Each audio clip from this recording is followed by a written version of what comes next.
Waiting on a couple other people to come through. But I think the story of tonight was pretty simple. Just hit your shots.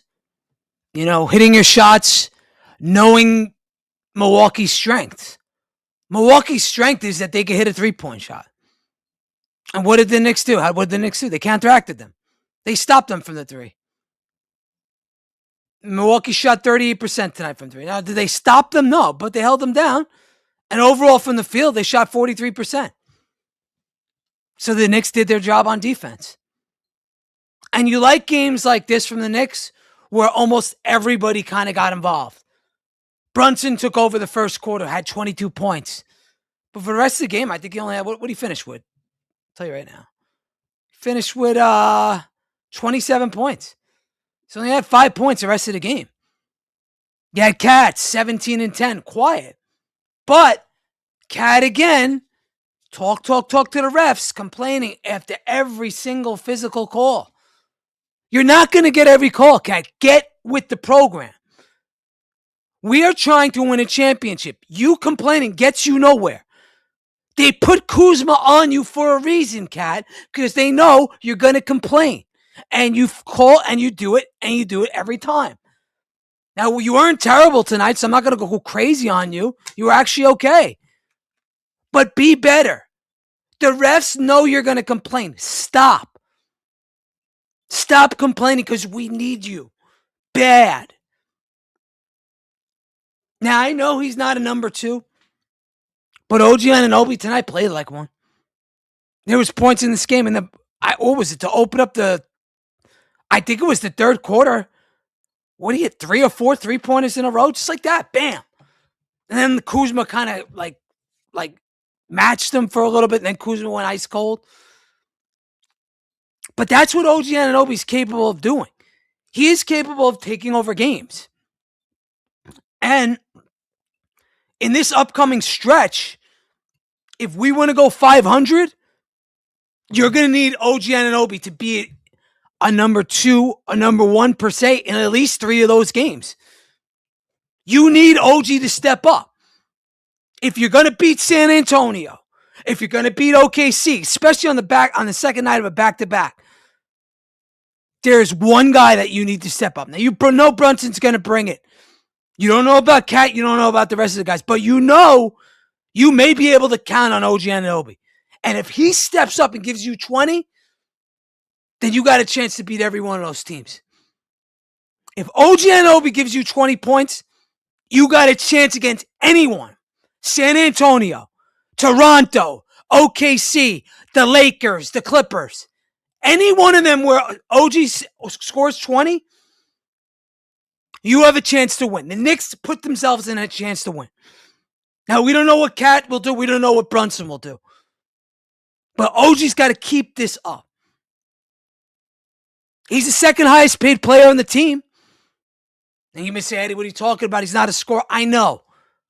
But when he scores 20 or more points, I think the Knicks record is like 25-5 or something like that over the last 2 years. It's something crazy. They're 20-5 this year when OG Anunoby hits more than 2 three-pointers. That's it. It's a very simple stat. If OG hits 2 or more three-pointers, the Knicks are 20-5. That's a .750 win percentage. That's outstanding. Shout out to you, Rob. Appreciate you joining me on YouTube, brother. Hit that sub. But we are talking about the Knicks. Now, what will they do? I like tonight because everybody kind of pitched in. Josh Hart came out. I think he missed his first 2 shots. But then after that, he hit like 3 3-pointers in a row. Got a couple stops. Turned a couple steals into fast break points. That's what I want to see. More of that defense. Give me more of that Josh Hart. Don't give me the timid guy that that doesn't know what he's doing. Give me the guy that hustles his ass off on the fast break. Gets out in transition. That's a Josh Hart I want. I don't want that pussy that's scared to shoot a 3-pointer. I want the guy that's going to throw it up and hit it.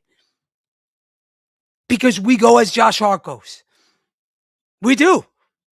You can say whatever you want, but this team is tied to Josh Hart. They are.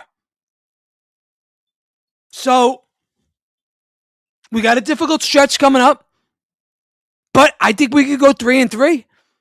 I don't think it's outlandish to say that. We could beat San Antonio on Sunday, even though they're the hottest team in the NBA. I think we could beat them. We've shown we could beat them. Now, they got their revenge on New Year's. How about the Knicks get their revenge this Sunday for that New Year's game? Because San Antonio is responsible for the Knicks going on that tailspin in the end of December. That where we questioned it. How about the Knicks come out on Sunday and take it to San Antonio and knock them off the pedestal? Because right now they're the hottest team in the NBA. Punch them in the mouth, play hardcore defense on them, hit your shots, and get to it. Because after they beat us the last time, we had 11 games where we didn't recover. It took us 11 games in a team meeting for the Knicks to recover after that. The Knicks should not forget. They should not forget what San Antonio did to them on New Year's Eve. They should remember. And if they had any balls, they'd come out and they just play hard. And you want to see effort basketball. That's what you want to see. Like tonight, where everybody contributed. Look at this. Every starter was in double figures. Obviously, Brunson was the high man, but OG had 24. You had Cat 17 and 13, which is amazing. 3 offensive rebounds. Diawara had the highest plus minus. He was plus 25. And Diawara had 10 points. Diawara played great. And I didn't even mention Landry Shamet. Landry Shamet tonight had 15 points, and you didn't even realize it. And Landry Shamet, every time the Bucks got to within 20, Landry Shamet would make a shot. There's about 3 or 4 possessions tonight where that happened. Landry Shamet's a big part of this team. He's a big part of this team. And he's a quiet assassin. That's what I like about him. That's what I like about him a lot. But you want to see this type of basketball tonight stay and continue. Because if we could keep this up, then maybe we got a chance at that 2 seed. I don't know. I personally think that it's going to be Boston that gets it because they don't go away. But now you have Cleveland. They're coming. And they're coming strong. You have... I'm not even going to talk about the Sixers because Paul George is hurt. So I say the Sixers are going to probably stay there. Excuse me, Toronto. They're going to stay there at 5. And then it's like Sixers, Magic, Heat, and the Hawks. I'm not worried about any one of those teams. But the Knicks need to keep this up. This style of basketball, what they did tonight. Because if they can, then we're talking about a team that has a high ceiling. But if they can, it's a different story. But tonight was about ball movement, quick decisions. I mean, how many assists did the Knicks have tonight? Let me take a look. 33 assists. 33 assists. What's my famous stat? And the Knicks are now 15-1 on the year with 30 or more assists. 15-1. Everybody, quick decisions. Touches in the paint. And you watch them, the Knicks actually sprayed the ball tonight. They played Mike Brown's style of basketball. And that's how everybody hit. And what did we shoot tonight from 3? It was amazing. We're 50% from 3. 21 of 42. It's excellent. Excellent work. Let me see what they're... give me 1 second. Let me get the team stats overall. Turnovers, 11. Points in the paint, 32. That's actually low for a Knicks. 32 paint points. That's low. Usually we're in the high, I think we average around 40-something points in the paint. But Milwaukee has no paint presence without Giannis. So they're basically a perimeter team. So that's why you're not seeing that discrepancy. That's why you saw the high pace play tonight. It was high octane. I like when the Knicks play fast. I do. I feel like when they play fast, they're kind of more connected. And that's Josh Hart's style of basketball. That's Mike Brown's style. It's Jose Alvarado's style. It's a lot of the bench guys' style. Kolek has that style. But you see it. When the Knicks make quick decisions and they shoot with confidence, the ball goes in. There's more touches. And it's just a better brand of offense. And that's what we witnessed tonight. And that's a good thing. No over-dribbling. No hero ball. None of that. Even when Brunson was hot in the first quarter, he wasn't going crazy. He was kicking it out. Passing the ball. Got it down low to Cat a couple times. Josh Hart scored. OG scored in the paint. And the shot profile. Open threes. Corner spacing. Transition pull-ups. Landry Shamet right there. Landry Shamet had a couple of transition threes tonight.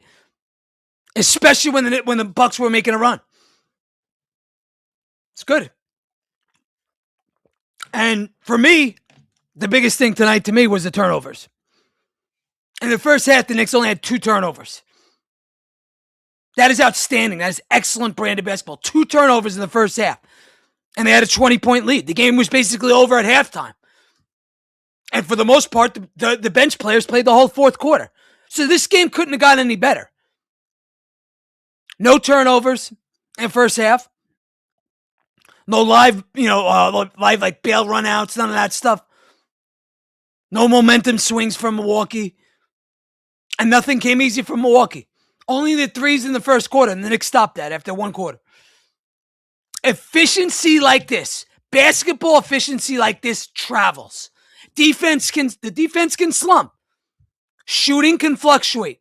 But ball security and shot quality, that is sustainable.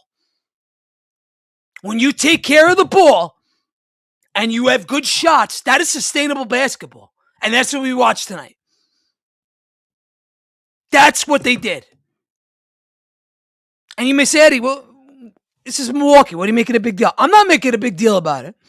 But I'm giving the Knicks credit. We have a 1 o'clock game against Sunday against San Antonio. And we needed the starters out of this game. And we got them out in the fourth quarter. So good for them. Excellent for them. And you say to me, Eddie, well, Giannis was out. What are you talking about? This team sucks. They're a lottery. Well, they're actually not. I think they won 8 of their last 10 or something like that. So they haven't been total garbage. They are a garbage team. We should beat them every time. Even with Giannis, we should beat them. But it's the NBA. But the players still have pride. And you saw that tonight. And the Knicks didn't just beat the Bucks tonight. They executed them. Every single thing was done with precision tonight. The shots were precise. The spacing was precise. The screens were precise. The defense was precise. When you play like that, it's momentous. It carries over.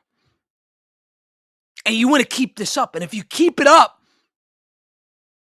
you'll be able to maybe take out San Antonio. Now, even though Giannis was out, what I'm watching isn't we're lucky Giannis isn't here. I'm watching confidence. I watch spacing. I watch pace control. And I watch zero panic basketball. They did not panic once. Even when Milwaukee got the lead to like 17. Next possession, the Knicks would hit a 2 or a 3. To get the lead right back up to 18 plus. It was a good game. A very good game by the Knicks. One of the most impressive offensive games of the year for me. Tonight. For me, it was. Because when you could play like that, the defense was excellent.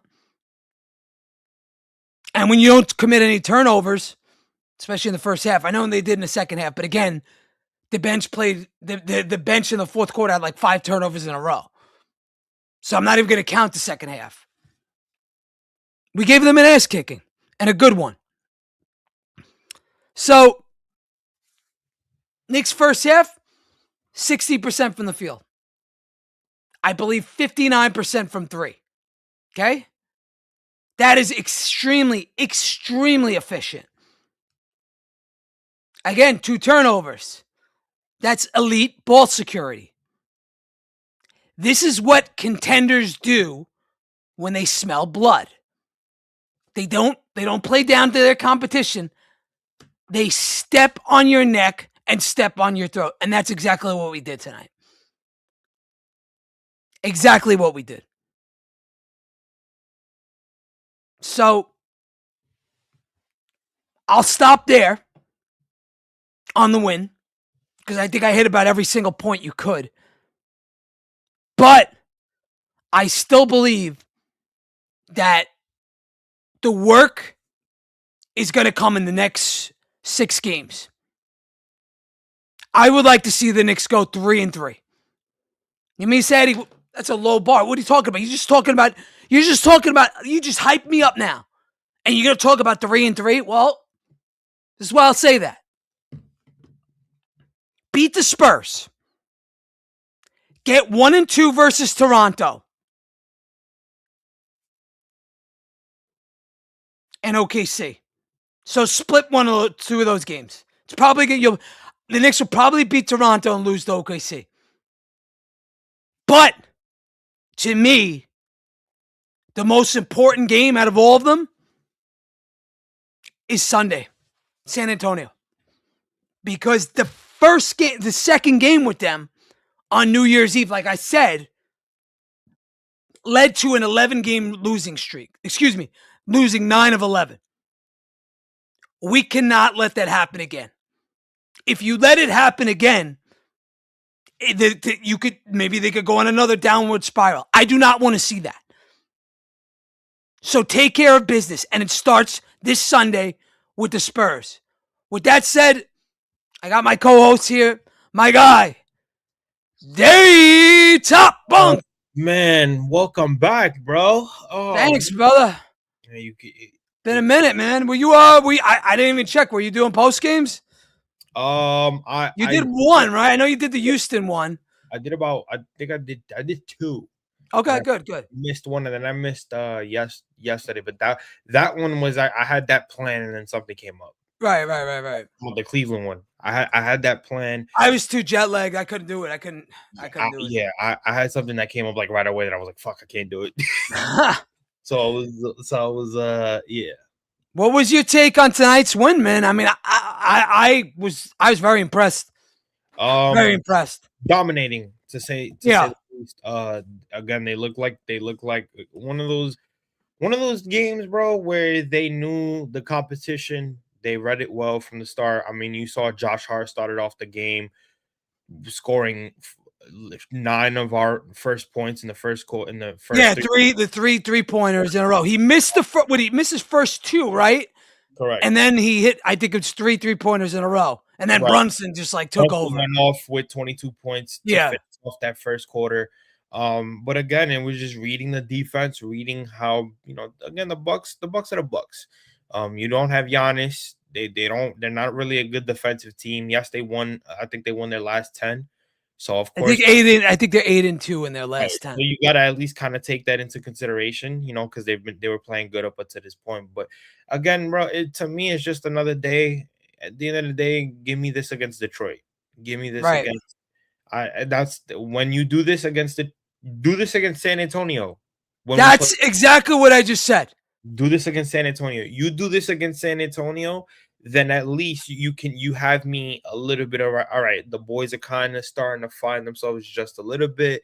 It's still looking like they're a little bit on the fence, and this whole thing. It's gonna take me a while to see what Mike Brown is, how much is he gonna maximize these guys to their full potential in order for us to get to where we want to get to.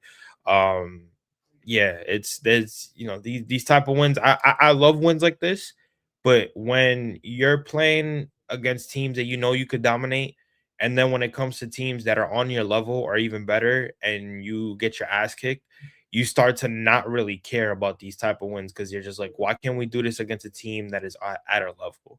We're supposed to be Well, dominating conference, and Top, I would totally go along with you with that I hate if to say that if because if if Milwaukee wasn't 8-2 in their last 10, like if they were like 3-7, I'd be like, this win means nothing. But the way they executed tonight, 2 turnovers in the first half, got a 20-point lead. I mean, they really had about 4 turnovers for the entire game because I believe they had 7 in the first. They had 7 turnovers in the fourth quarter. yeah, So it's really 4 turnovers for the game. Game was over in the fourth quarter. It's done.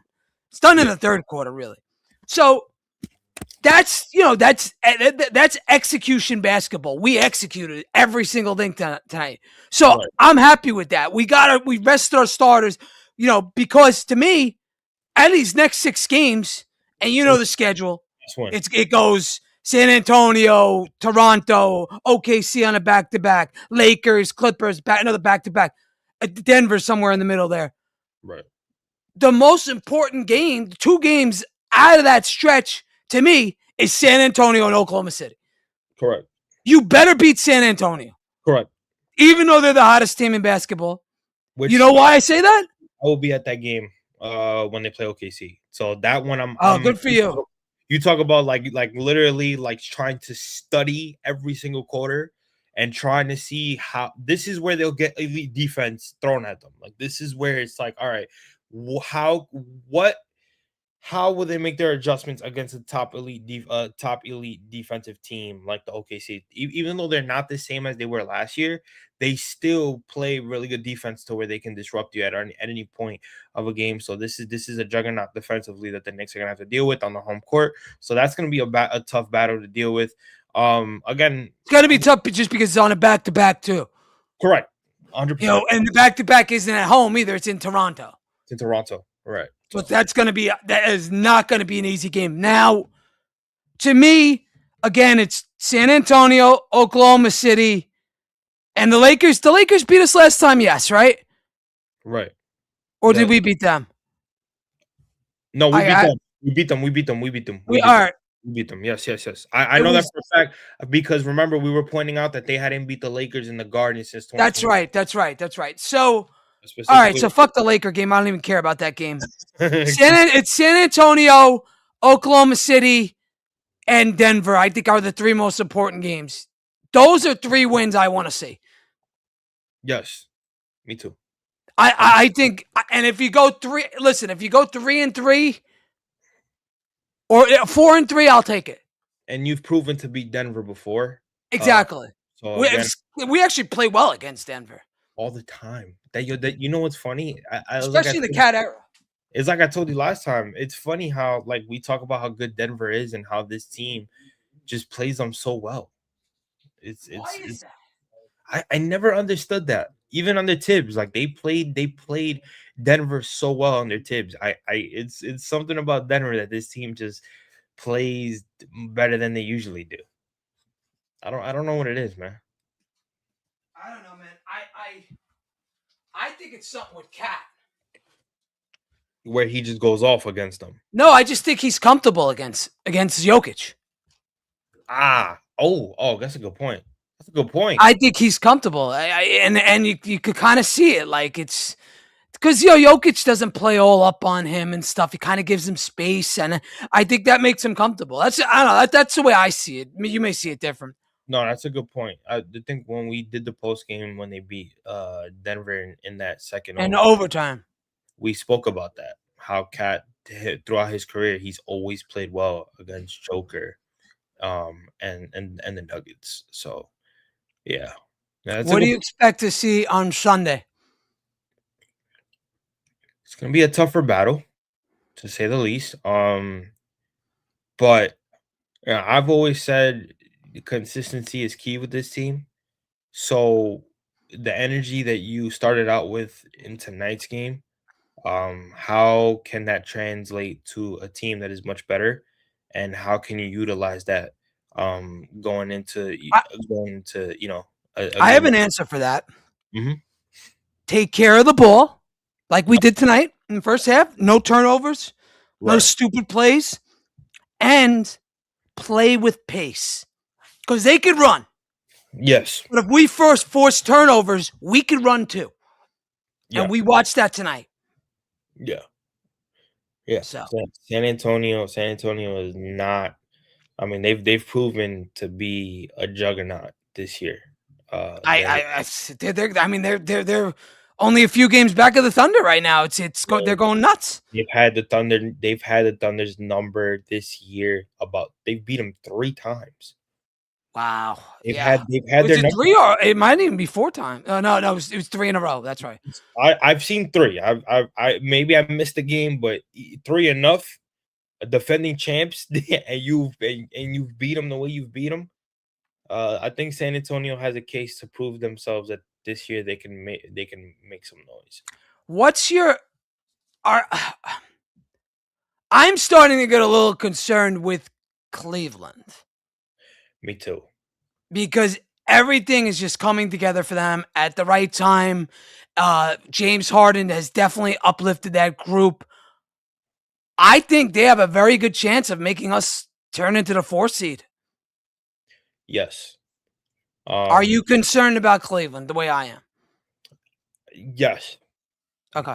They have shown to adapt to James Harden. They've allowed him to play his game. They have made the necessary adjustments around him. Their Uh, defense. Defense has gotten better, which is funny because what was the one thing we said that they lack of when Defense. for him? Yeah, and we didn't think it was going to get better with Harden, and it has. Hell no, I didn't think so. But I did say when we spoke about it, I said because they're probably gonna gel well offensively that they're willing to take that risk Yeah. because of that. And so far they've played much better defensively. So again, the fact that their one flaw they've gotten better on, and they don't even have to worry about the major positive in in their game, and that's their offense. That's a scary team right there. Yeah. That is a scary team right there. And again, James Harden, we spoke about it. He's what, top 3 in assists as for in terms of point guard. Yeah, he's up there. Dude, He always is.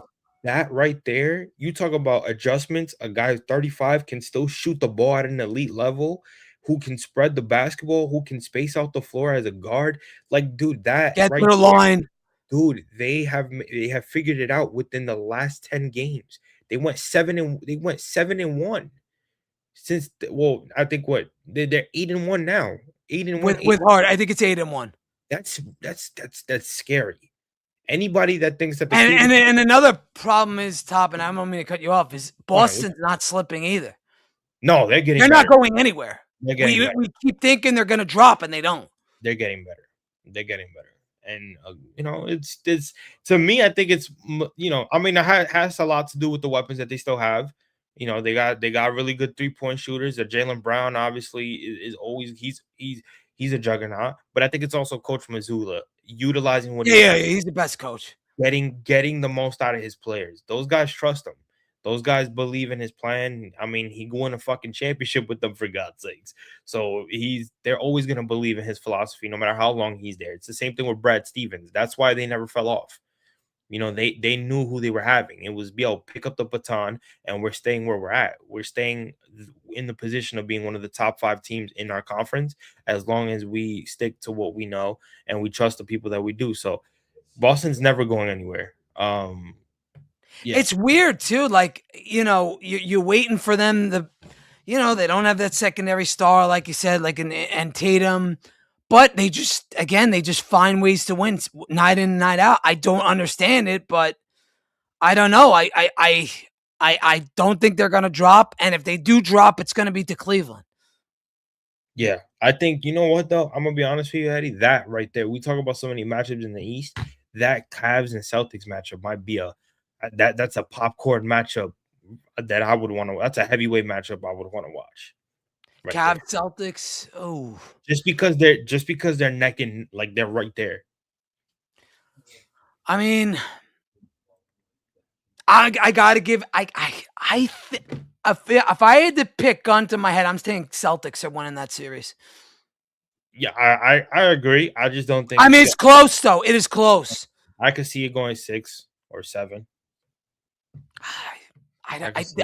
The reason I picked the Celtics is because I think when it counts in the playoffs, they'll defend. Yeah. No, I agree. Well, that's what I'm saying. I choose the Celtics as well. I just if Cleveland goes keeps his momentum going into the playoffs, I think it'll be a heavyweight matchup for sure. That right there Yeah. is okay. Ooh, okay. So you think we're gonna slip down, or No, he's just I think we stay. I think if we don't pick up Gain in the second spot, I think we stay number 3. I don't think we're that bad to where we're gonna drop. I think got a couple of questions. if Hold we on. start dropping, yeah. Yeah, go ahead, finish up, and then I got a couple. No, I'm We got a saying couple. if we end up dropping to 4th, even though people are gonna be like, oh, we're still 4th, we're gonna make no. There's some concerns there. Like this is where you start questioning Mike Brown and what's going on. So first question is from Oscar over on YouTube. Appreciate you, Oscar. He asks us, do you think they're still the favorites in the NBA this year? Ooh, I mean, It's a good I question. don't think the Knicks were ever the favorites this year in the NBA. I know early in the year we were definitely considered a team that was going to make the finals, but after all these Detroit games, I can't put the Knicks ahead of Detroit. I think Detroit's going to pack us home if we face them in a playoff series. I mean, That's my honest take, Oscar. I'm Oh, all right. Go ahead. You get he it. said Celtics. That's actually who knows, man. Well, I don't think Tatum's coming back. I don't think they're going to risk it. So you think they'll run it back? I mean, they'll run it just with this team? Like, Yeah, because why risk Tatum if Tatum comes back early? Then you risk him losing him for 3 years. right? If he gets hurt, because we saw it happen before. I mean, Klay Thompson, this happened to They rushed Kevin Durant. You can't risk it. So I think Yeah. he's asking, do you think the Celtics are still the favorites? I don't think the Celtics are the favorites without Tatum, Oscar, to answer your question. And Jennifer asked, do you think this group can get out of the East? Jennifer, I'm going to say no. I think it's Detroit. I think Detroit's going to get out. I honestly, I think they can, because the Knicks could show that they could be a different animal. They could be shocking a lot of people in terms of saying, okay, let's say if they happen to face Detroit in the Eastern Conference Finals, they can automatically surprise a lot of people and say, yo, we're a much different team and we're a different animal when we get to the playoffs. Now, of course, that's gonna piss a lot of Knicks fans off at the same time, not to a high extent because they're like, oh, playoffs is playoffs. They're doing it when it matters. But some fans are gonna be like, wait, where was this when the regular season happened?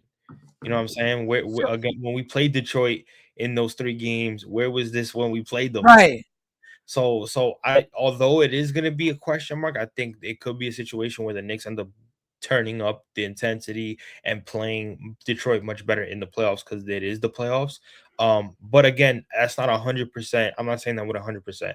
That's me going in there with a slight doubt because they are still Detroit and they're doing what they are doing. These guys have had a full year of experience in terms of in terms of that first round matchup against us, and they have sent a message to us in the most disrespectful way possible.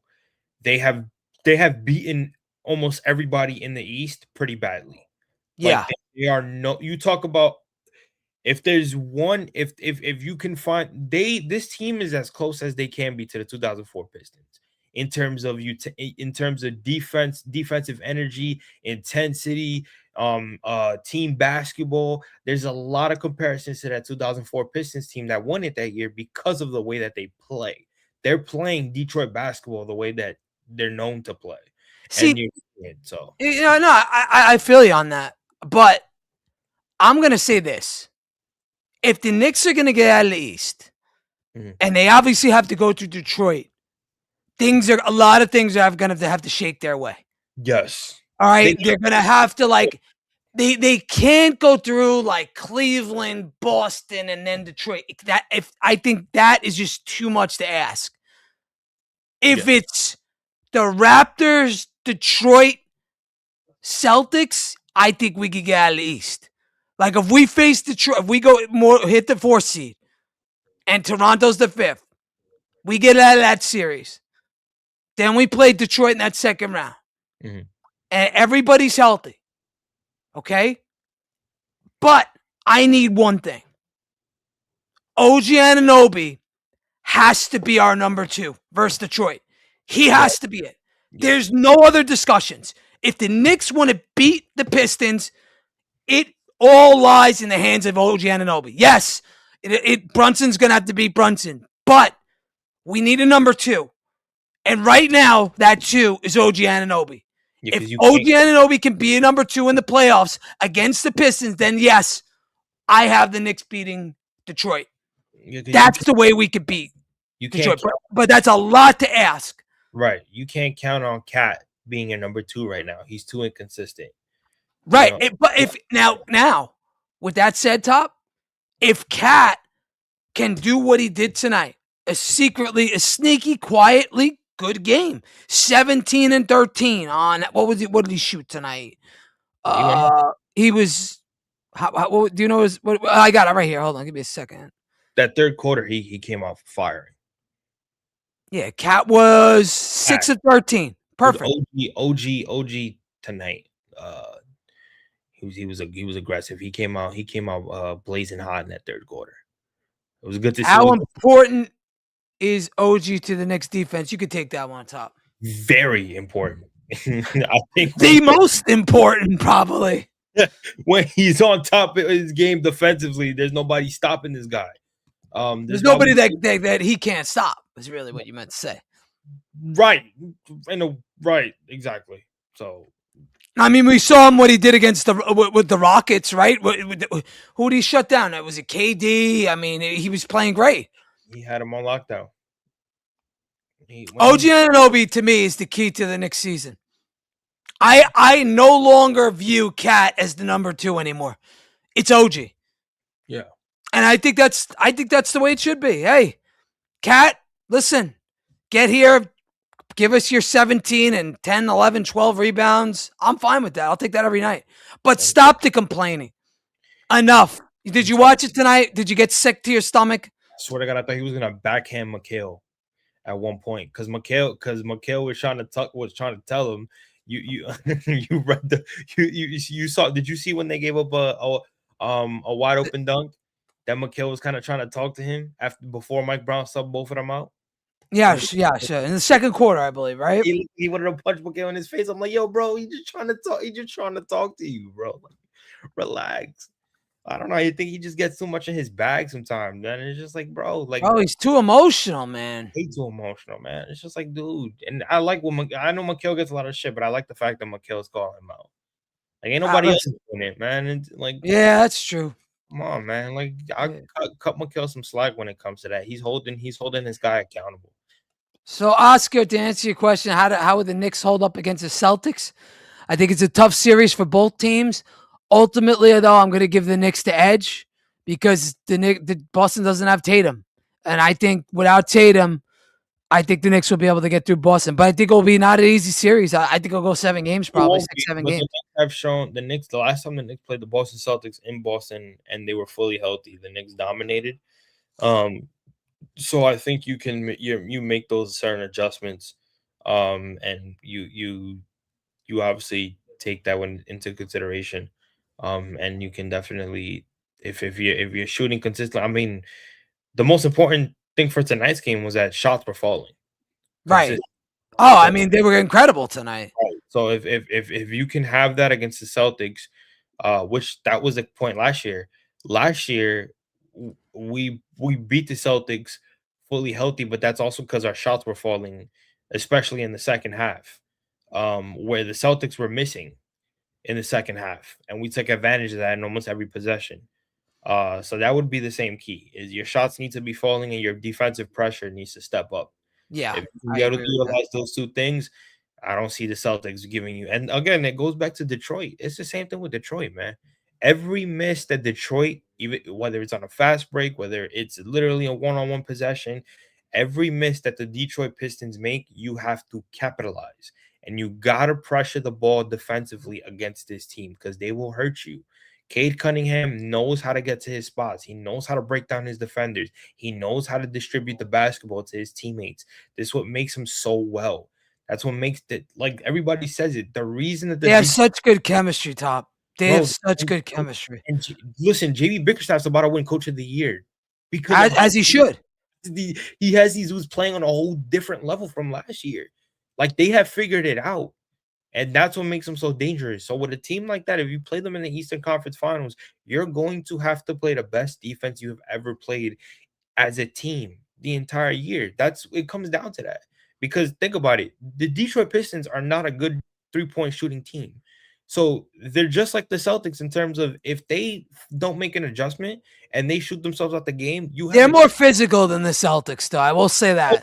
100%. They're much more physical than the Celtics. That was my next especially point. Down low. They I didn't mean to cut you. I didn't mean to cut you off. No, you're good. You're good. You're good. They feed off physicality. They are a team that feeds off physicality. So when you're more physical than them, it takes them out the rhythm. And it's all about making adjustments with that team. Whatever they put out there against you, you gotta readjust. And I think that's where Mike Brown's coaching experience is really gonna come into full effect if he can make those adjustments. His coaching decision has been in question a lot this year in terms of rightfully so. 100% because JB Bickerstaff has outcoached them 3 games straight. Like yeah, he's owned you. Also, too, I mean, they got to figure out what to do with Brunson. I agree. Brunson's got to figure it out. I mean, they throw the big man at him.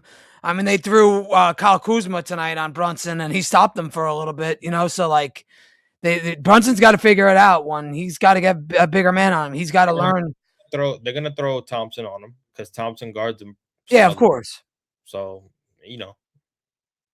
it's all about adjustment. See, with the Celtics, with the matchup with the Celtics is the Celtics don't have Detroit's physicality. What the Celtics have is IQ. Yes. They just beat you with smart plays. They beat you with executing. They beat you with smart shot selection. They don't commit a lot of turnovers. They don't shoot themselves in the foot. They're just a well-run team, well-coached team like we mentioned before. But Detroit just has the talent edge. They have the continuity. They have the chemistry. They have everything. Right. So that's where the matchup. But I still think the Knicks are favored in a series versus Detroit. I do. Yeah. Excuse me, a series versus Boston. Yeah, me too. I think everybody's expecting the Knicks to if they're playing like we know that they can play. I think it's coming down to an Eastern Conference matchup between the Detroit Pistons and the New York Knicks. I think that's what everybody. Or it could be a second round matchup. It could be. I mean, I don't know. Because remember, Cleveland is definitely a very good regular season team. I do think if the Knicks could salvage, 1, 2, 3, 4, 5, 6 games, in the next 6 games, if the Knicks could go 4-2 or 3-3, then you got 7 cupcake games in a row. I could give you the schedule if you want. Where you can just straight dominate and give yourself a gap. You could give yourself 7 wins in a row. Yeah, right. I'll give you the schedule after. Give me a second. Let me pull it up. I had it before. I got it. So you got, obviously, like I said, you got San Antonio. Then you got Toronto at Toronto. Which I think we could win. You could win. Then you got home to Oklahoma City on the back-to-back. Don't trust that. That's probably an L. Don't trust that, but you know what, though, Eddie? That kind of smells like a shocking win. I don't know. There's one of those games where it's like because they're home. Their defensive intensity might be a little bit high, and they might be playing solid defense because they know who they're playing against. That one I gotta put a question mark. I can't necessarily say it's gonna be an L. I hope it's a win, but based on the last couple of years, Yeah, yeah. been a loss. Yeah. But we hope. After that, it's Denver. I think we could get a win there, but I think it's 50-50. That one, yes, I could, because we're playing in Denver. Correct. And So, then you got Lakers, Clippers back to back. They're probably going to split that. yeah, I hope that. I mean, I think the Knicks could beat both of them. I think so too. But it's a back to back. The Back back to to back. Exactly. yeah, So we'll see. yeah. And then after that, it's like a cupcake. It's Cupcake City. Like I said, you got, here you go. You got Utah, Indiana, Golden State. Okay, whatever. They're not that good. Indiana again, home. At Brooklyn, win. Home to Washington. Home to New Orleans. At Charlotte. If you can give me those 5 wins right there, oh my god. It's 8 games. If you could go 6-1, 7-1, 6-2, I think that bails you out. And that probably keeps you in the 3 spot. Yeah. Depending on what Boston's going to do. Yeah. Because Boston has to lose for us to kind of gain some ground. So, with that said, I think we covered enough Knicks. I think it's time, and I'm going to announce it. It's time to talk some New York Mets. And the news of the day was, let me actually share the screen here. Was this. Hold on. Give me a second because I'm not good with this stuff as you are. Hold on.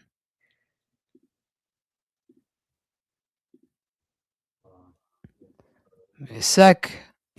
By the end of the season, who do you think is more likely to be the Mets' ace, Freddie Peralta or Nolan McLean? Oh, this was a question I love answering. I think for the Mets to go where they want to go and really be the World Series contender they want to be, it's probably best that Freddie Peralta is pitching like the ace and that it almost looks like you have co-aces. What you don't want here is obviously either of these guys either getting injured or for Nolan McLean, maybe feeling too much pressure and the sophomore slump kind of comes into things, if you can even call it a sophomore season with only 8 starts. But I think for the Mets to go where they want to go, Peralta starting a postseason game 1 is ideal. All right. So there you have that. What is your take on that? She's right. Peralta, the more experienced pitcher. He's been a number 1 option under Milwaukee for a good amount of his career. He was their ace before they traded him to us. And you start with your 1 and 2 top guns in that rotation.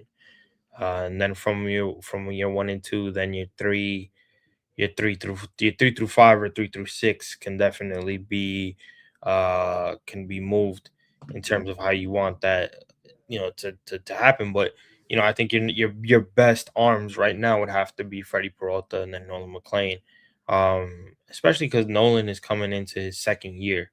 I would First say full season. So you got to take that into consideration. But yeah, I think that's exactly how it would go. I mean, they announced him today to be the opening day starter, so I'm assuming McLean is probably going to start that game. I think when it's all said and done, at the end of the season, Nolan McLean is going to be our ace. I think he's going to be our best pitcher. I think he's got the best stuff. If he doesn't get hurt and he doesn't get tired, he's able to do a full season, 150, 160 innings. I think McLean has the higher ceiling. Now, I'm not saying Peralta's not an ace. I'm not saying that. Right. I think McLean has the chance to have the higher ceiling. I think if this team is going to be like I think it is, I think McLean's going to be the ace. Yeah, I mean, he's and Peralta's going to be that number 2, and that's like DeGrom and Scherzer in 2022. You could have take your pick. They're both going to be that good for me. Yeah.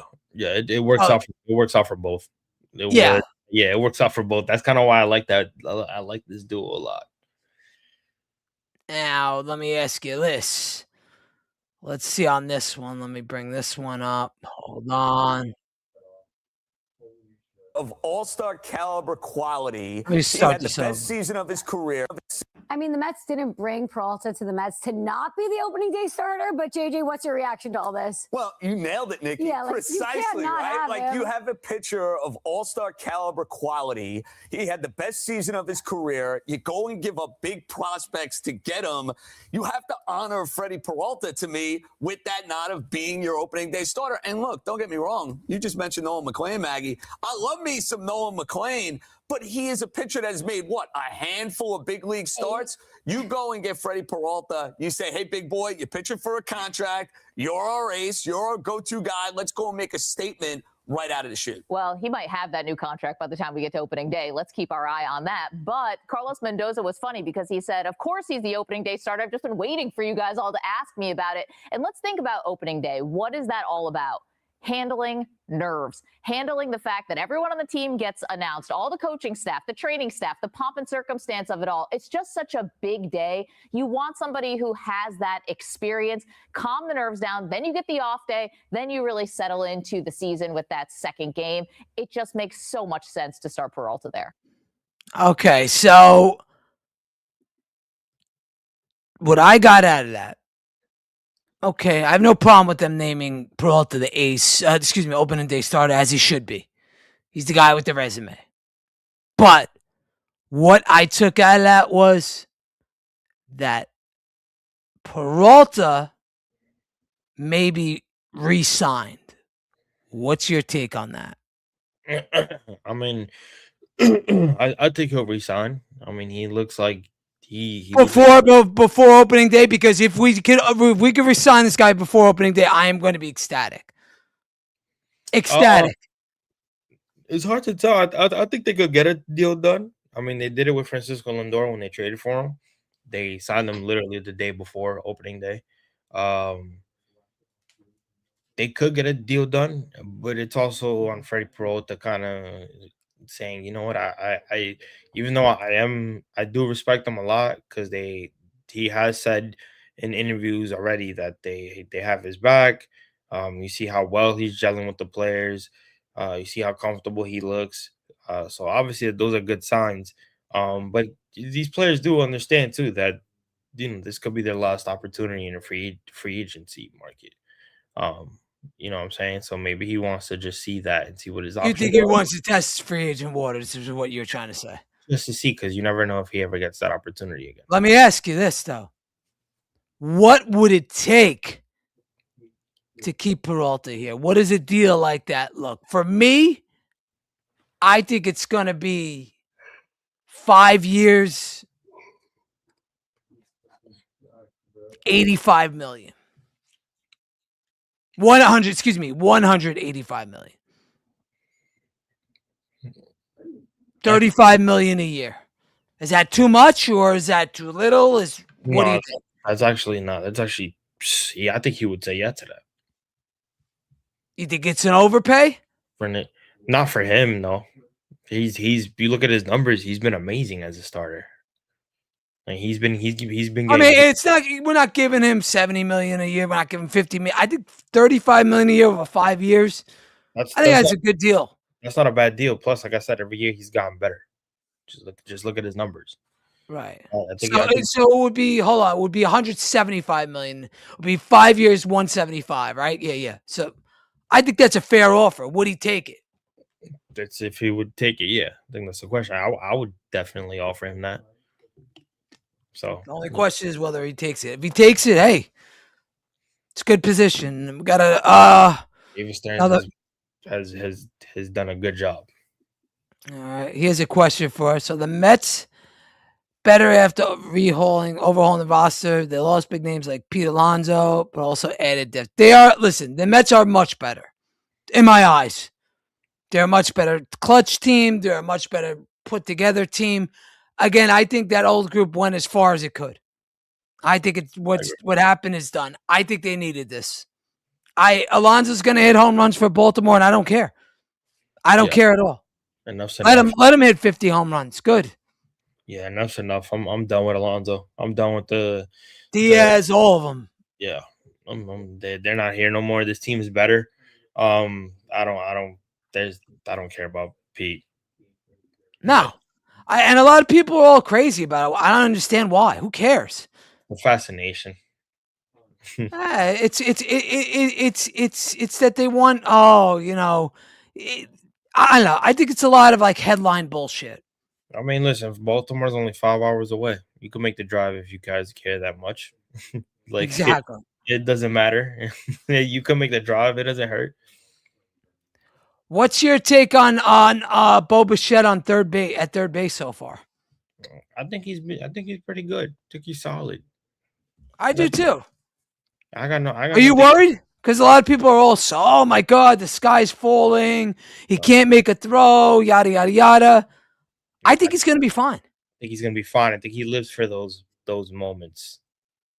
People expect me to fail in a position that I've never played in. Cool. I'm gonna show them that I can adapt. I'm gonna show them that I can make adjustments.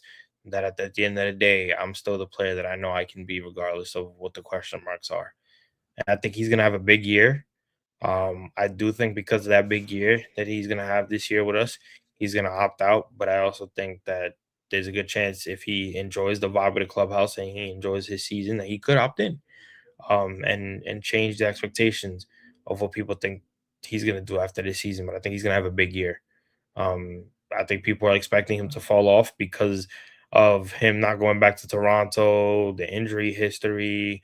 Philly fans are wishing negative on him because he, decided not to take Philly's offer. There's so many people that are wishing that are on his downfall, that I think he's gonna have a big year. He's gonna surprise a lot of people. I do too. I think he's going to hit over 300. I think we're going to see 20 plus homers. I think we're going to see over 30, 35 doubles easy. 90 RBIs without question. I think he's going to be fine. I think he's going to be a big piece for us. Big piece for us. And it's going to be a new look Mets, and I like it. I'm all for it. Me too. I can't wait. I honestly can't wait for the season, bro. Like I'm very excited.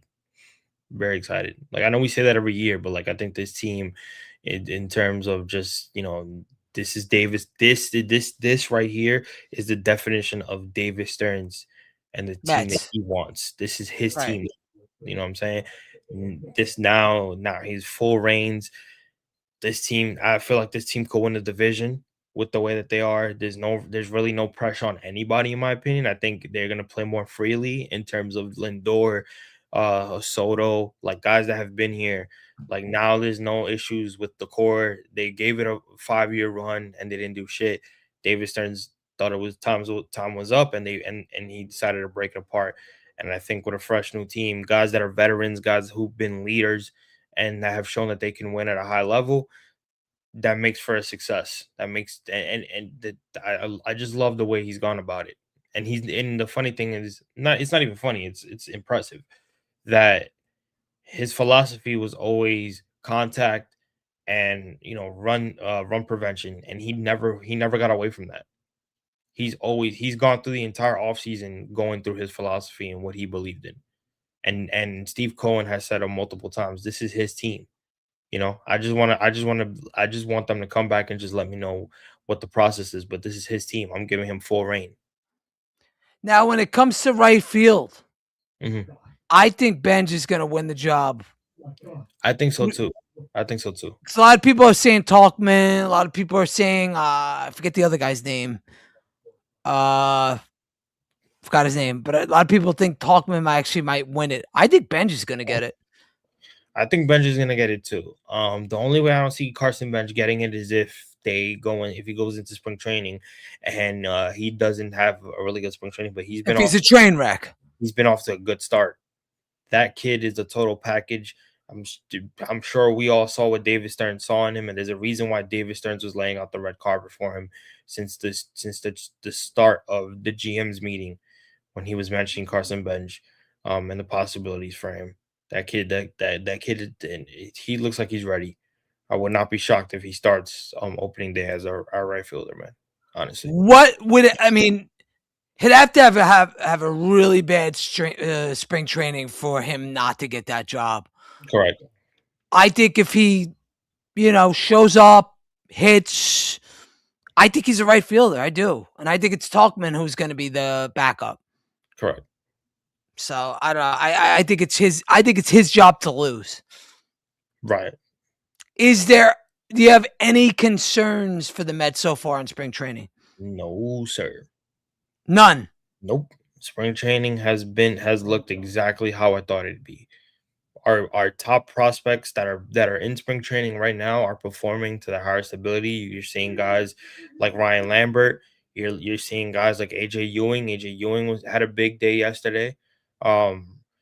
Yeah. What's your take on AJ Ewing? I'm like AJ. He's good. Really? That kid's a stud. But where does he fit? I mean, once Luis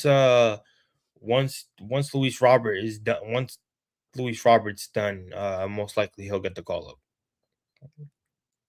What do you mean by done? So Luis Robert has 1 year left of his deal. Right. So I don't think the Mets are gonna re-sign him. Unless if he plays well, they will. Monster year. But AJ Ewing is ready. So To be a center fielder. yes. Okay. I think that's more next year than this year, though. Right. But that's what I'm saying. I'm saying okay. They traded for a full year of Luis Robert Jr. And I think unless he has a monster year and they want to bring him back, I think if Luis Robert Jr. doesn't come back, AJ Ewing will be your center fielder.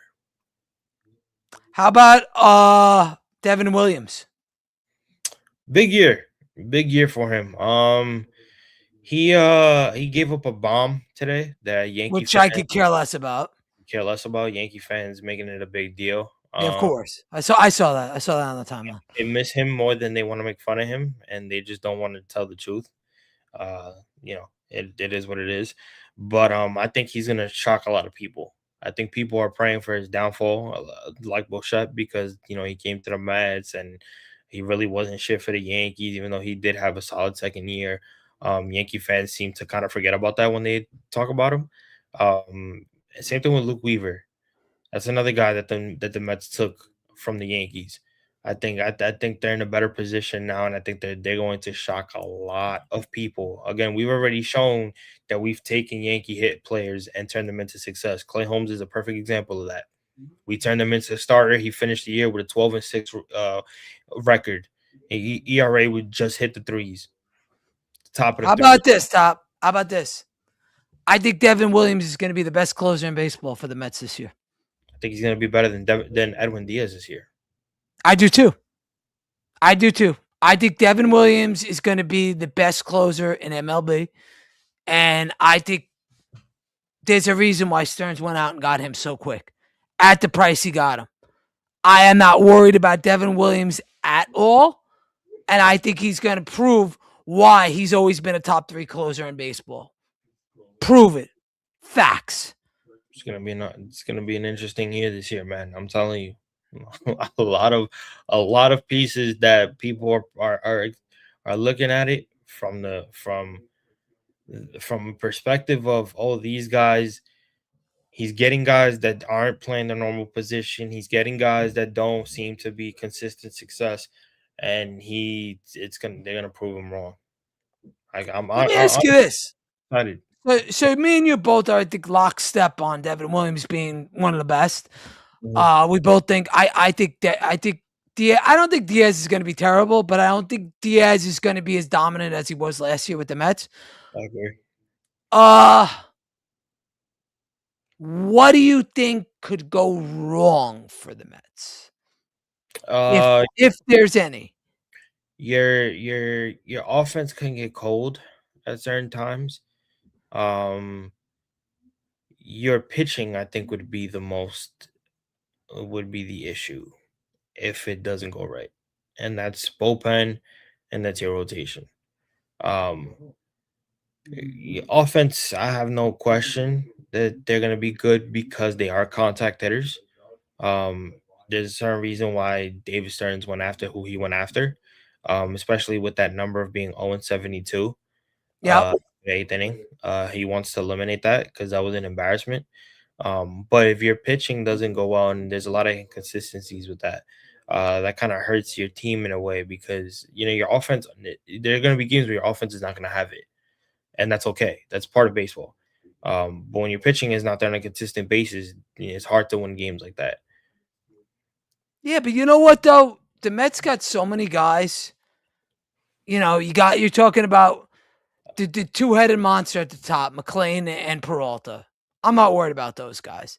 Mm. Then you got guys like Minaya, Peterson, Senga, Holmes. Holmes, I think, slots in. So Holmes is your number 3 starter. Mhm. And if Peterson, Senga, Minaya, 2 of those 3 works, I think the Mets are fine in their starting pitching. I do. You also talk about Tobias Myers. As a reliever. Oh, you're talking about the relief pitching now. Well, he's also been a starter. So if one, But so far he's going to be in the pen though. No, he'll start the year in the pen, but they have put out articles that the Mets are interested in putting him as a starter in certain games. who comes out then? Right? Who goes to the bullpen? It's not going to be Holmes. No, it's definitely not gonna be Holmes, and I don't think it's gonna be Senga either. It'll probably be Minaya. I could live with that. Just depends. Yeah. If Minaya goes to the pen, he's going to be that. What do they call them? The opener. He'll be like the opener / like long man. Yeah. That's where I see Minaya if he goes to the bullpen. I agree. I could definitely because he's older. Yeah, I honestly think the Mets have a lot of good things going for them. I do. I think they're one of the best teams in baseball. It started with breaking the core, man. Davis. That core had to go. He took a risk, and so far the way he pivoted, he pivoted really well. Yeah. I don't think the starting pitching is gonna be inconsistent. I don't. Yeah. I think we have enough. Yeah, I think we're good, man. I do too. I think the Mets are in very good position.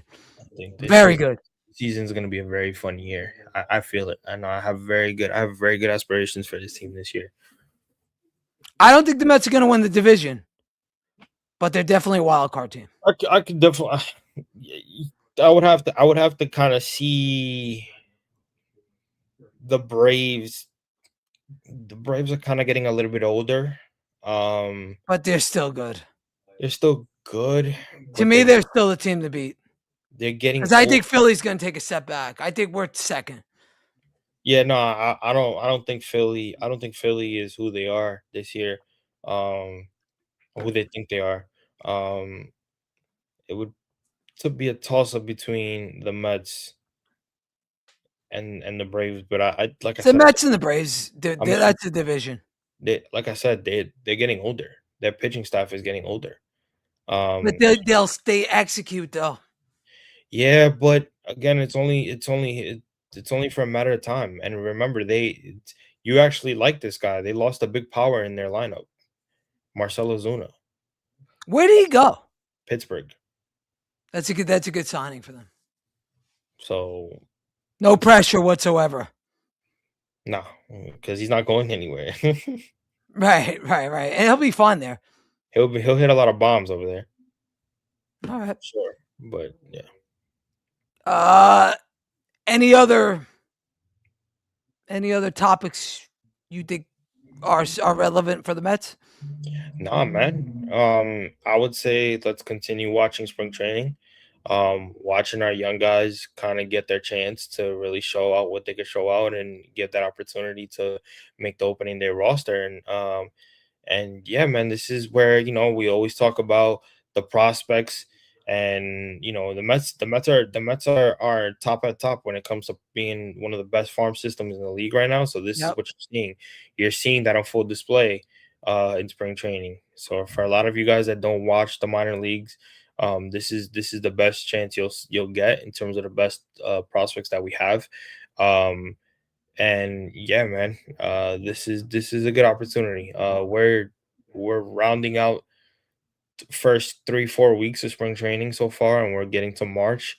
By the time you know it, we'll be at March 26th, and opening day is going to be here. So, and the weeks go by fast, and yeah, man, it's gonna be a fun one. But I would say for those of you that really want to know what our young guys are doing, really really tap into spring training and really just pay attention to their at bats, their approach, the swings that they're taking, how they're laying off pitches. You normally what you would do with your main guys in your starting lineup, do it with the young kids just to see where their mindset is at, because it's very important for our development. I think Luis Robert is going to have a big season for the Mets. Yeah, that's my I wild. think he's going to have a very good year for the Mets. Do I think he's going to do what he did in Chicago? No. But I think he's going to be somewhere along in the middle. I think he's going to hit you 20-something home runs. Mhm. I think he's going to steal you a ton of bases. And I think he's going to be an elite center fielder. Yeah, I agree. I think Carson Benj makes that right field position. And I think he comes out and I think he performs well. Like I said, I think Devin Williams is going to be the top closer in baseball this year Mhm, for the Mets. mhm. And I think their starting pitching is okay. And I think their bullpen is elite. I agree.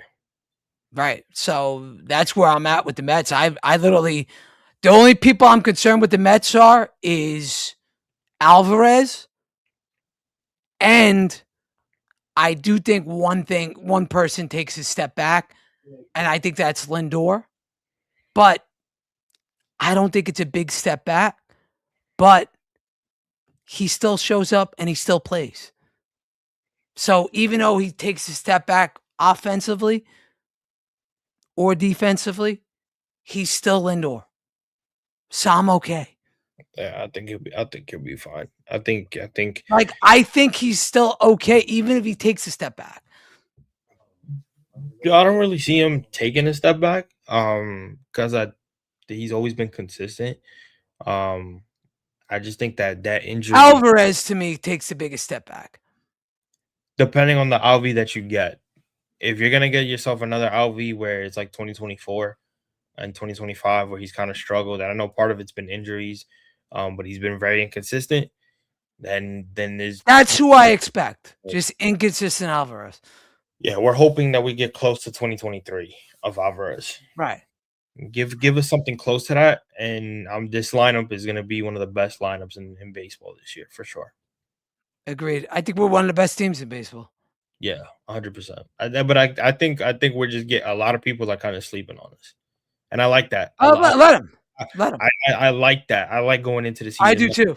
He kind of looks at us like, oh, you can't get the job done because you have this and you have that, and this isn't going to work, and that's not going to work. And it's like, okay, cool. I like that.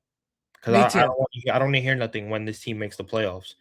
And then it's like, oh, they made it to the NLC. I don't want to I don't want to, go OD, but it's like, oh, if this team makes it to the NLCS, what are you going to say now? Exactly. You can't blame Bo Bichette for being out of position. You can't blame Carson. Bichette's going to have a big year. He's gonna go fucking off. Right. You want to know the best part is when he gets booed in Philly and he hits like 2 bombs in Philly because Philly fans are mad. Just give me the clutch hits, bro. That's it. He's gonna get those hits. Lead the NL in hits, which he can. He'll be fine. Robert's gonna be fine. He'll be fine. They'll all be fine, bro. I agree, man. They seem like the vibes are great in spring training. Everybody's getting along. Everybody's laughing, vibing out, having a great time. I'm sure they can't wait for the season to start. Yeah, I don't see many flaws in this team. You're getting a second year in Juan Soto. I don't know if you saw the interview. Juan Soto, they asked him about MVP, and Ohtani. He's probably going to win the MVP. He's going to dominate. Second year of Juan Soto, he looks more comfortable. He looks happy. He looks less stressed. He looks like less pressure. And when there's less pressure on a guy that's coming for blood for an MVP award, bro, he's less pressure on Lindor too. I can't even put into words about what a year Soto's probably gonna have this year. I agree. It's about to be a movie. I'm telling you, Eddie. Be ready when they go to Miami, because I think this might be a team that I can honestly say they can play Miami better than what the last last year's team. They won't go out like a bunch of pussies like No. last year's team did. Right. I agree. Exactly. I agree. All right, bro. I'm gonna wrap it there. Any final thoughts? Anything like that? Man, it's good to have you back, man. I hope everything went well. I know. Yeah, everything's good, brother. I hope everything goes well. My guy Eddie was out here sunbathing and on vacation. I'm just playing. No, so why does it go? As you can see now. No, man. Yeah, no, it's good to have you back, bro.